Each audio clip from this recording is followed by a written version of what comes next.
আসসালামু আলাইকুম ফ্রেন্ডস, আমি আছি শাওন। আমার সাথে আছে বাচ্চারা, সাথে আছে বড় ভাই, সাথে আছে সাদিক ভাই, সাথে আছে হুজুর। তো মাশাআল্লাহ, আলহামদুলিল্লাহ, আমাদের পোষা পালিত যে ভেড়াটা শুক্রবার দিন সকালবেলায় মূলত জবাই করা হলো। তো অনেক সময় অনেক ধরনের ভিডিও দিয়ে বা কথাবার্তা শেয়ার করি, আমাদের বাস্তব লাইফ থেকে মূলত কথাবার্তা শেয়ার করে থাকি। তো যাই হোক, দুই ভাই মূলত ঝুলাইতেছি, কোথায় থেকে ছিলা যায়, কোথা থেকে কাটা যায়, কোথা থেকে কী করা যায়। তো মোটামুটি দুই ভাই মাশাআল্লাহ আলহামদুলিল্লাহ তো সব ধরনেরই কাজই পারি, সব ধরনের কাজের মধ্যে শান্তি আছে, ভালোবাসা আছে। তো আসলে আমাদের বাস্তব লাইফ থেকে আসলে মূলত শেয়ার করে থাকি।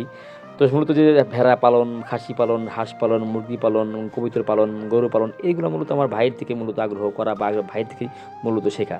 তো দেখা যেত ভাই হাটে যেত বা বাজারে যেত, মাংস কেনার জন্য দায়িত্ব, তখন আমাদের প্রচুর পরিমাণে টাকা লাগতো। আর সেজন্যই মূলত ভাই চিন্তা করলো যে আমরা ছাগল কিনে নিয়ে আসি বা ভেড়া কিনে নিয়ে আসি বা খাসি কিনে নিয়ে আসি। তো এগুলো যে পালন করি যখন পরিপূর্ণ বড় হয়ে যাবে, তখন আমরা জবাই করে খেলে দেখা যাবে আমাদের টাকাটা কম লাগবে, আমাদের টাকার প্রয়োজনটা সেভাবে আমাদের মাংসের চাহিদাটাও পূরণ হয়ে যাবে। তো যাই হোক মাশাআল্লাহ, এই ভেবেই আমরা কয়েক বছর যাবতই মূলত আমরা এইভাবেই খাসি পালন করি, ভেড়া পালন করি, ছাগল পালন করি। যখন বড় হয়, পরিপূর্ণ হয়, তখন মূলত আমরা কেটে বা ফ্যামিলির লোকজন নিয়ে বা আত্মীয়স্বজন নিয়ে খাওয়ার চেষ্টা করি। তো যাই হোক, দুই ভাই মোটামুটি কষায়ের মতো করে কেটে মেটে ছুলে মিলে মানে পরিষ্কার করতেছি, দুই ভাই কথাবার্তা বলতেছি। তো আসলে মূলত যখন এই ভেড়াটা আমাদের কেনা হয়েছিল মাত্র ৩৫০০ টাকায় কেনা হয়েছিল। ২ থেকে আড়াই বছর, ২ বছর মধ্যে পালা হয়েছে। ২ বছর পালার পরবর্তী একদম পরিপূর্ণ একদম তেলে ভরপুর হয়ে গেছে। এখন আমরা মাপতেছি, আমার সাথে চাচাতো ভাই আছে। মাপার পরে বোঝা যাবে কত কেজি মাংস হয়েছে। প্রায় ১৩ কেজির মতো মাংস হয়েছে। টোটাল ১৪-১৫ হাজার টাকার মতো আমাদের সেভ হয়েছে। তো মূলত যে এইভাবেই মূলত আমাদের আসলে মানে যে এই ছাগল পালন, ভেড়া পালন, খাসি পালন, দেখা যায় আমরা এগুলো পালন করি। পালন করার পরবর্তীতে আমরা মূলত জবাই করেই আমরা মূলত খাই। বা আমার আত্মীয়স্বজন নিয়েই খাই বা লোকজন নিয়েই খাই। তো যাই হোক মাশাআল্লাহ, আমার বাবার এই বছর যেহেতু মানে যে ওই ছিল, ওই মৃত্যুবার্ষিকী ছিল, সেজন্য মা বলছিল, "এক কাজ করো, তাদের কিছু মুনশি খাওয়ায় দাও।"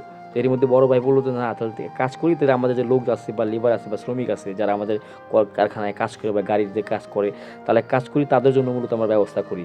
তাহলে আমাদের আত্মীয়স্বজনদের দাওয়াত দেই, প্লাস আমাদের তাদের যে লোকজন যারা কাজ করে আমাদের সাথে, যারা সারাদিন আমাদের সাথে থাকে, সারাদিন আমাদের সাথে কথাবার্তা বলি, তাহলে ওদেরকে আমরা সাধারণ দাওয়াত করি।" তো মোটামুটি সবাই মিলে, এই যে আমাদের বুসুম ভাই আছে, জামাই আছে, যে আঙ্কেল আছে, চাচতো ভাই আছে, বড় ভাই আছে, সবাই, যে কাম্বু ভাই আছে, সবাই মিলে যে ভাতের জন্য পানি গরম দেওয়া হইতেছে, পায়েস রান্না করা হইছে। তো সবাই মোটামুটি এখানে এসে রান্নাবাড়ি করতেছে, কথাবার্তা বলতেছে, আত্মীয়স্বজন আসছে। তো মাশাআল্লাহ আলহামদুলিল্লাহ, শুক্রবার দিনটা খুবই ভালো গেছে। সবার সাথে কথাবার্তা বলতে পারছি। মানে দোকান অফ করেই মূলত দুপুর থেকেই মূলত আমরা রান্নাবাড়ির জন্য ব্যবস্থা করছি। তো মোটামুটি রান্নার জন্য খুবই তাড়াহুড়া করতেছি। তো আসলে যে সমস্ত ভিডিওগুলা দেই আমাদের বাস্তব লাইফ থেকে, আমাদের দুই ভাই বা আমার বড় ভাই বা সাদিক ভাই, আমাদের বাস্তব লাইফ থেকেই মূলত দেওয়ার চেষ্টা করি, যে খাসির মাংস, ভেড়ার মাংস রান্না করা হইতেছে। কিন্তু ভেড়ার মাংসগুলো অনেক মজা বা ভেড়ার মাংস অনেক টেস্ট কম। খাসির মাংসর থেকেও করলাম ভেড়ার মাংস অনেক হালকা হয়, অনেক টেস্ট হয়, অনেক মজা হয়। তো যাই হোক, আমাদের জন্য দোয়া করবেন। আসলে অনেক সময় আমি ভিডিও দিই বা কথাবার্তা দিই, সেটা মূলত কৃষিকাজ থেকেই মূলত আমাদের যে আগ্রহ, মানে যে কৃষিকাজ করা, ছাগল পালন, গরু পালন, হাঁস পালন, মুরগি পালন, আসলে এগুলো খারাপ নয়। যে এগুলো যদি পালন করা যায়, দেখা যায় আস্তে আস্তে ভালো কিছু মানে হওয়ার সম্ভাবনা থাকে বা কিছু এখানে ভালো একটা মুনাফা আসে, ভালো একটা কিছু আসে। এই জায়গায় আমার ফ্রেন্ড আসছে বা হুজুর আসছে, লোকজন আসছে, সবাই মিলে একত্রে বসে মাটিতে বসে খাচ্ছি।